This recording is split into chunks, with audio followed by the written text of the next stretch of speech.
Namaste, everyone, friends, and seekers in the divine.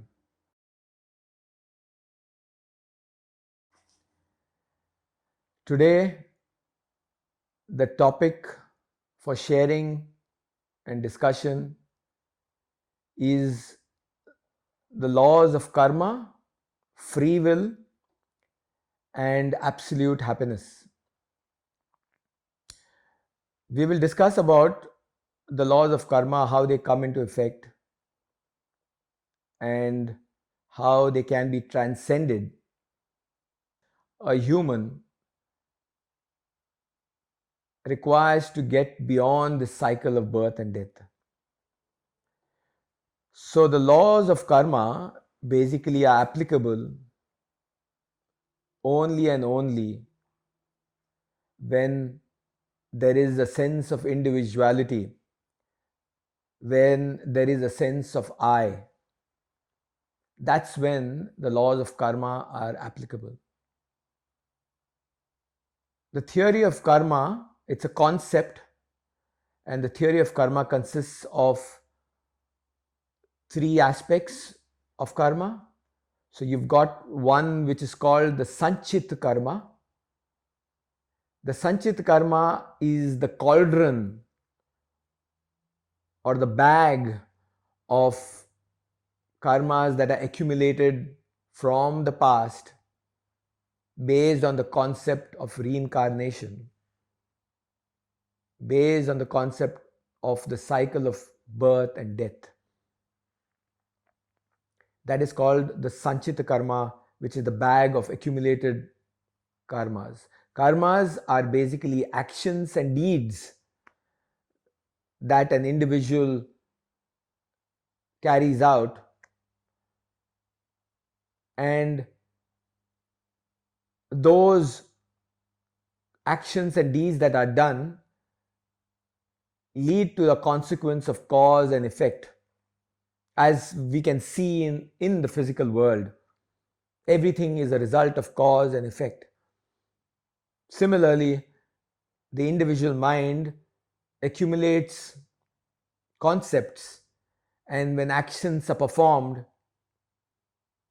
it leads to the concept of cause and effect, which subsequently leads on to the concept of the cycle of birth and death.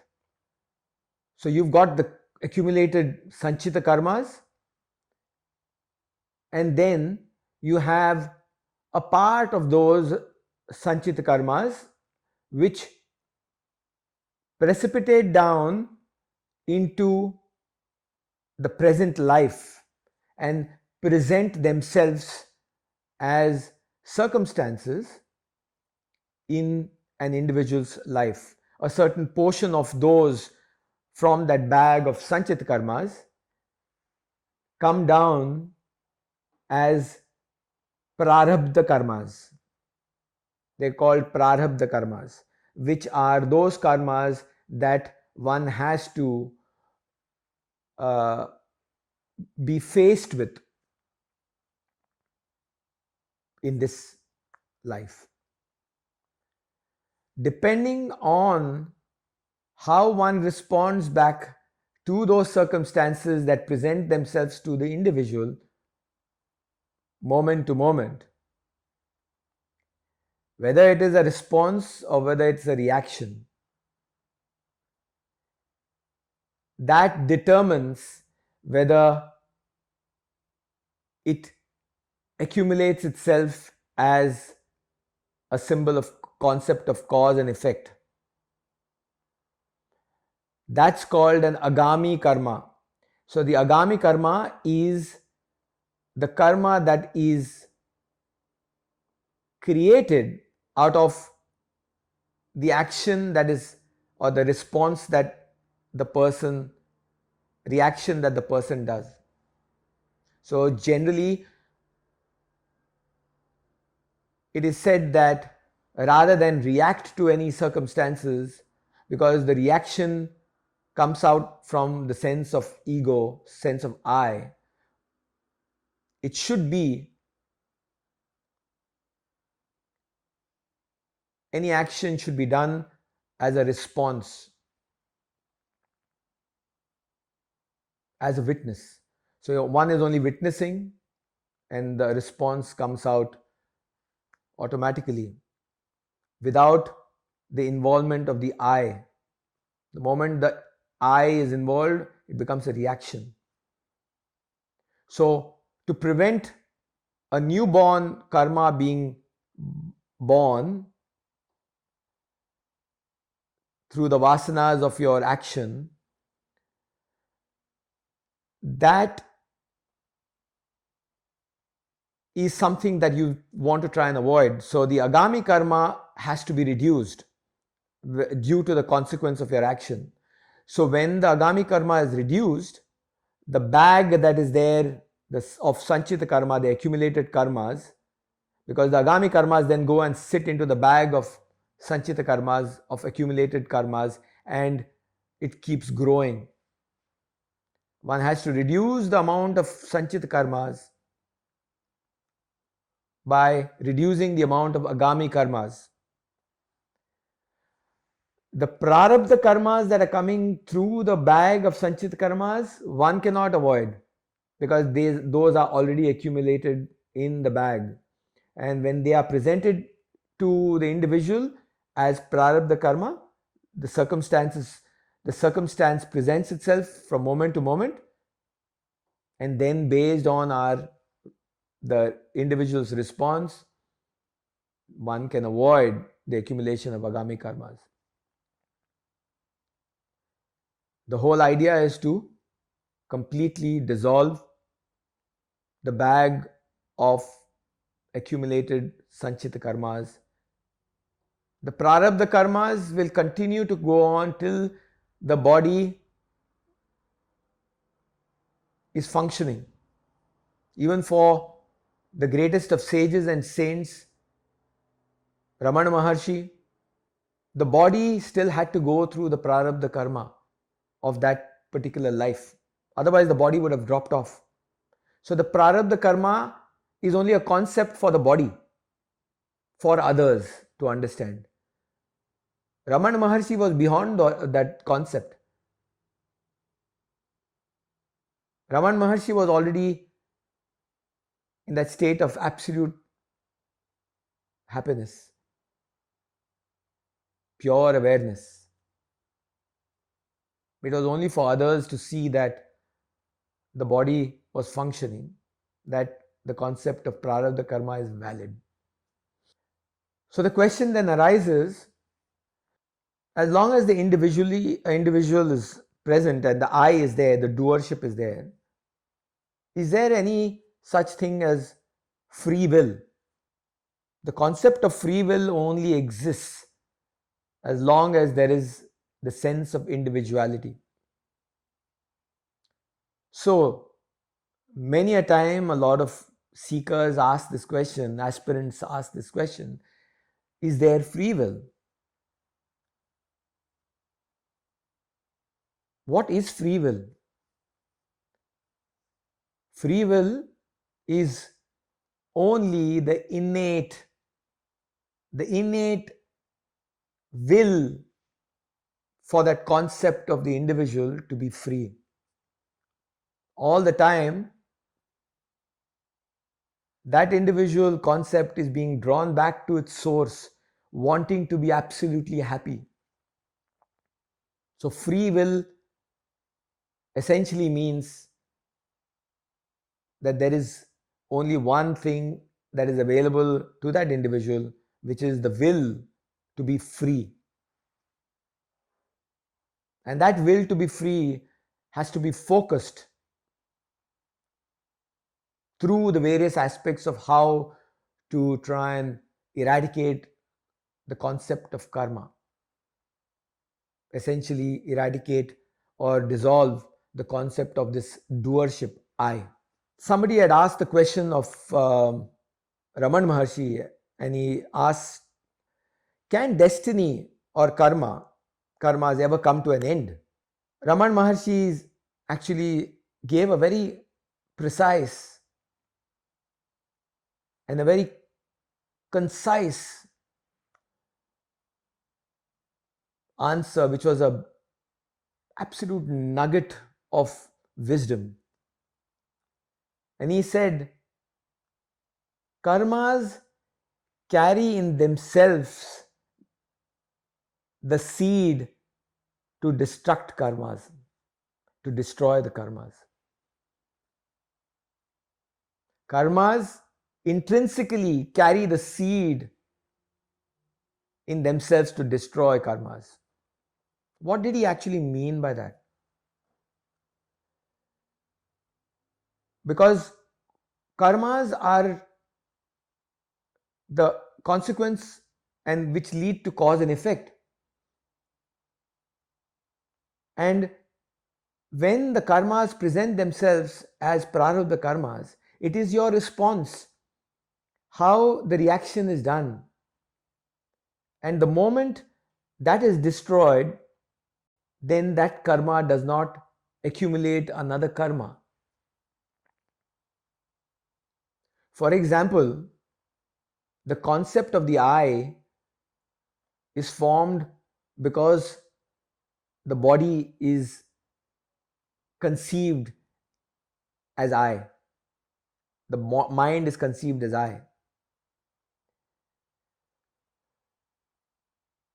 An example that is given is, if you look at a flower and the thread.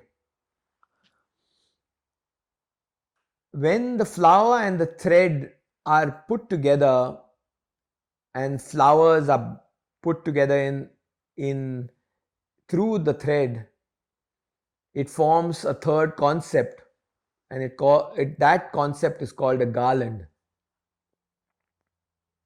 And that's a third concept, which is the garland.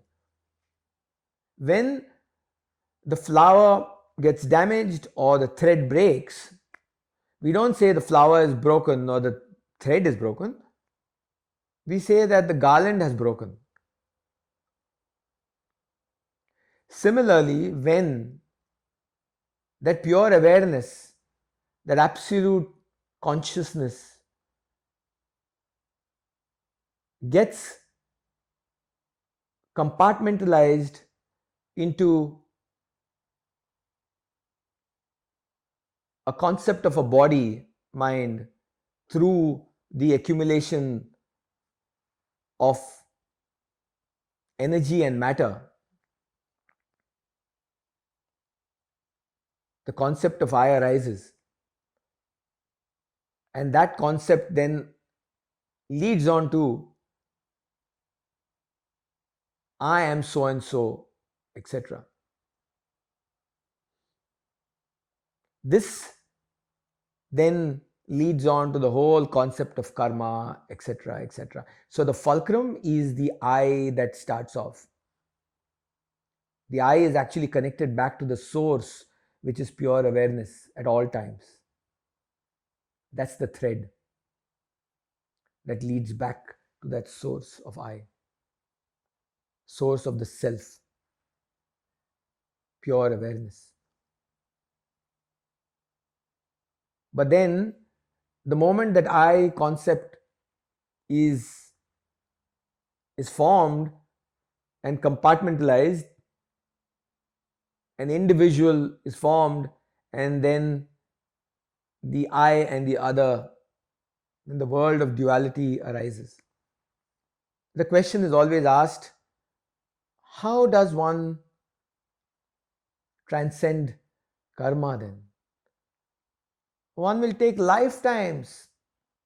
That individual will take lifetimes to get rid of this karma, because we don't know what the size of the cauldron and the bag of accumulated karmas are. How many lifetimes are going to go on? How can we get rid of it quickly?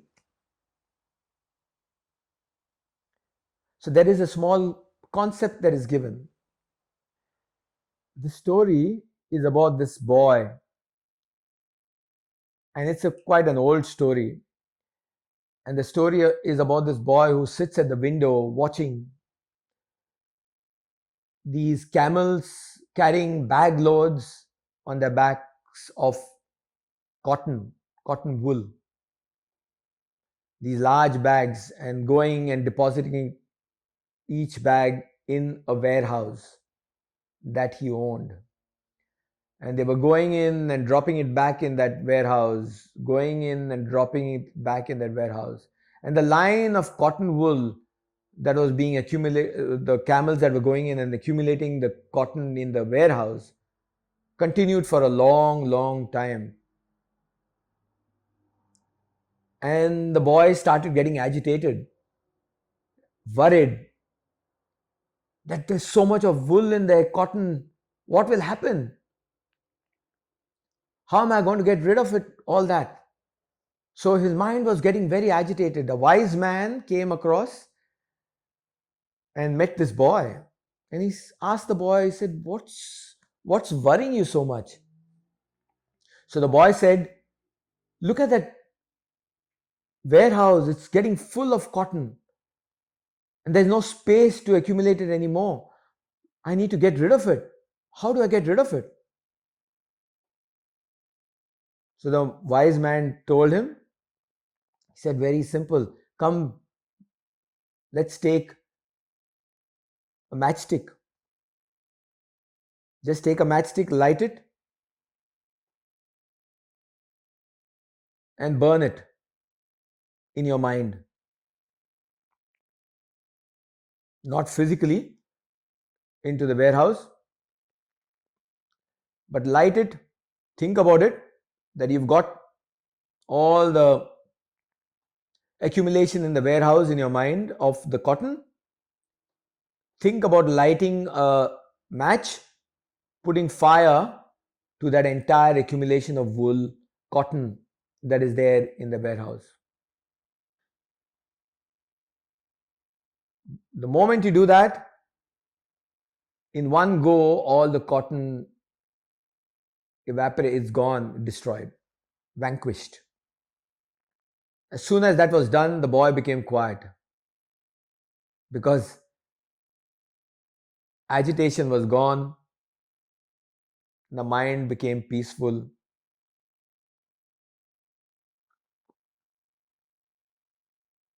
Similarly, the story represents our mind.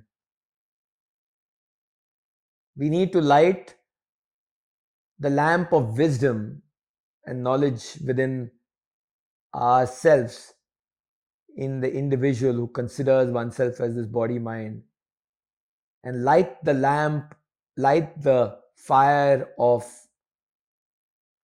wisdom to burn away all the accumulated cotton wool that is accumulated in the mind as concepts.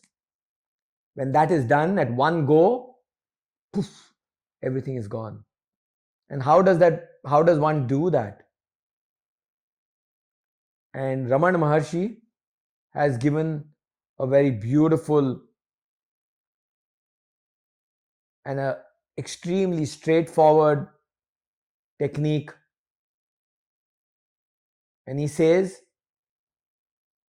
plunge into the heart with a purified mind. Mark these words, plunge into the heart with a purified mind. And then the work is done. Because the moment the plunge takes place into the very source from where that concept of I, the ego, arose, externality, the concept of I am so and so, the doership is destroyed, is vanquished, it is dissolved. Because through the thread of that I, one goes into the source from where that I arose. And then functionality of the body still continues, but there is no doer, there is no I there. So that, dear friends, is the concept of the theory of karma, free will, because free will means only one thing, the will to be free. which then leads to only that pure, absolute happiness, which is our very true nature all the time. We already are pure happiness, absolute happiness. Remove this false accumulation, this false concept, and one remains as that free, pure awareness.